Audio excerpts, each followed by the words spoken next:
Hey, what's up guys? Chad here with the Reptile Rangers. Now we're at the Kernersville Reptile Zoo and Medical Center again today, and we're going to talk about a pretty common thing that can happen to snakes, lizards, and turtles. However, we're going to concentrate more on the snakes today. Just a common issue, medical issue that we see from time to time, but is quite overlooked, but can happen quite often. All right, now, just before we get into that, right there in that corner, right over there, is going to be that subscriber button. Make sure you hit that, and for those that have, we appreciate you doing so. If you're on your cell phone, just widen that thing up to that full screen, and you'll see the RR, the Reptile Rangers watermark right there in the bottom corner.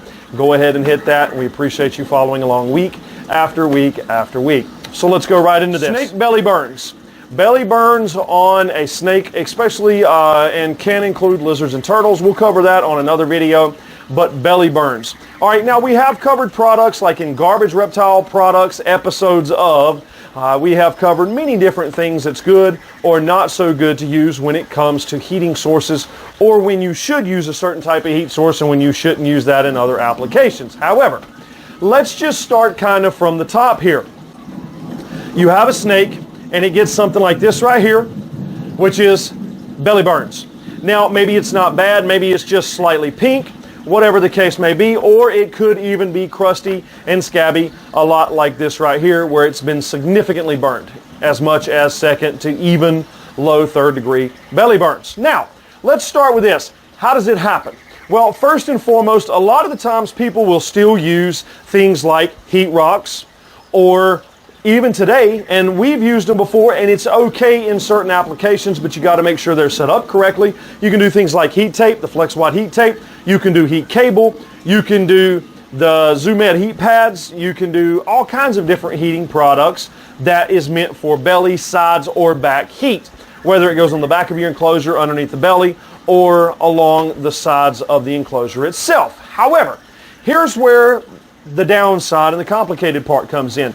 Generally speaking, with the ZooMed pads, they have an internal thermostat. Doesn't typically take too long for that internal thermostat to go bad, and then what happens is this thing just heats and heats and heats and continues heating.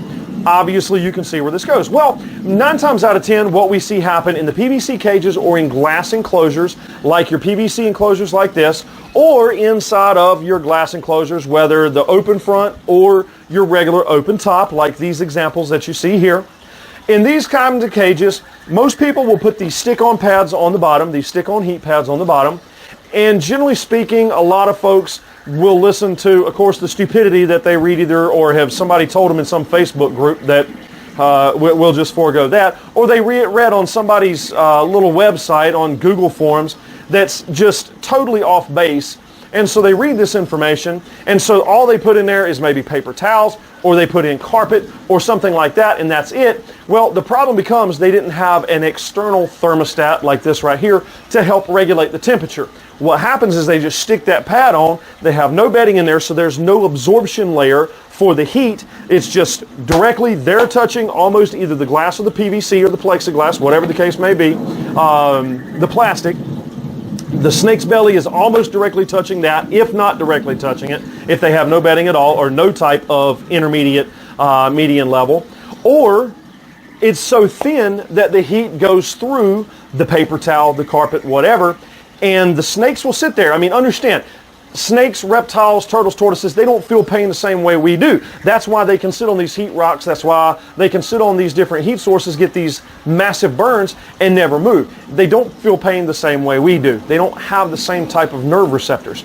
But understand, they feel discomfort, but it's not the same kind of ouch, kind of concept when we get burned or, touch something like dry ice, that freezing burn sensation. So understand, these animals will sit, and they'll sit in the same spot.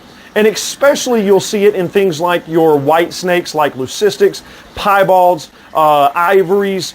You have like the blue-eyed leucistics, the red-eyed leucistics, some of your bananas, some of your albinos, anything that's got the high color yellow, or there's a lot of white inside of the belly. The normal ball pythons that don't have any of that extra color in there, you'll see pinking of the belly scales, or the ventral scales, as it were. And then typically that is a sign that they've been sitting in an area that's been too warm for a little bit too long. So the pinking is just the starting point of kind of like us sitting in the sunlight, and our skin starts to turn a little reddish when we've been sitting in the UV and the sun for a little bit too long. We're starting to get that sunburn, okay? So this would be the start to a belly burn, right? Well, let's go back to this. When you put on the Zoo Med pads, you put on the Flex Watt heat tape, the heat cable, anything that's a belly heat source, you always need an external thermostat to help control the temperatures. Now, there's all types of beddings that you can use, which does give an absorption layer to that particular snake to heat source. That's the whole point for heat lamps. A lot of cases, no, you cannot use the heat lamps. But understand, and I'm going to say this and give the science behind it, but what I use in the zoo all the time is the snake, they don't have a heat pad in the wild. They have the sun. It's atmospheric heat. Yes, they can go onto a rock and warm their bellies up, but they don't have an electric heat pad that they have to deal with. They have the sunlight warming the atmosphere up. The whole atmosphere is warm, but then the sunlight is also directing onto the rocks, onto the wood, onto the logs, onto open surfaces. And so they can go in that area, warm their bellies from the surface heat, and they can warm their backs from the sun. But understand, inside of an actual atmosphere or an ecosystem that we have created, a lot of the times people will only use those belly pads and it doesn't heat up the whole atmosphere, which also includes, they wonder why they're always getting respiratory infections or scale rot, especially in the cases of overflowed water dishes, and then they're sitting in a warm, moist bedding, or they have mites all the time, things like that, because the surfaces are getting warm, but the atmosphere itself is not getting warm. And so it's hard for an atmosphere to warm up. It's hard for a snake to have an appetite if the only heat source it has is directly touching the glass. So if it's not over there on it, it's not getting warm. Most of the time, heat sources will heat up things like these kind of enclosures because they're completely enclosed. There's no way for heat to escape. So belly heat can actually heat these up. Radiant heat panels are another one that's used in these kind of situations, like this right here. So radiant heat panels work great. You can attach them to the roof, you can put them underneath the bottom, but they still need an external thermostat source. So when you talk about belly burns, this is the causes of belly burns. It's basically just external heat sources that's gotten the surface too hot that the animal is sitting directly on, and they stay there. Of course, we all know heat rocks are bad. We know that other heat sources are bad as well. Now, in this be the case, of course, make sure to remove your external heat source and make sure that that surface is not getting too hot anymore. Give the animal a chance to rest. Of course, don't put it in direct cold water. That can cause shock if the animal's body is physically hot, no different than humans. You don't put it directly in cold water. But however, you can, as long as it's not open wounds, that needs to go to a vet, that needs to go to a medical center like ours, whatever the case may be, so that it can be looked at and can be treated the way that it's supposed to. But if you start seeing the belly pinkening, just remove that source and give that animal a chance to kind of rest and recuperate, because through the next couple of shed cycles, you'll actually see them shed most of that pinking away. The pinking will go away as long as they don't continue to sit on that heat source and continue to burn. So again, now, there's other ways in which we would deal with more significant burns like that, and ventral infections, or what's called scale rot, which only affects the belly scales. Feel free to see any of the previous videos on stuff like that. But however, this is talking about belly burns and just kind of what causes belly burns, especially in snakes. We will do lizards and turtles and tortoises at another time, but they can be somewhat included into the same characteristic of examples of how belly burns can happen. But this is Chad, and this is belly burns in snakes, or your snake getting a belly burn, why it happens, and how to deal with it. All right.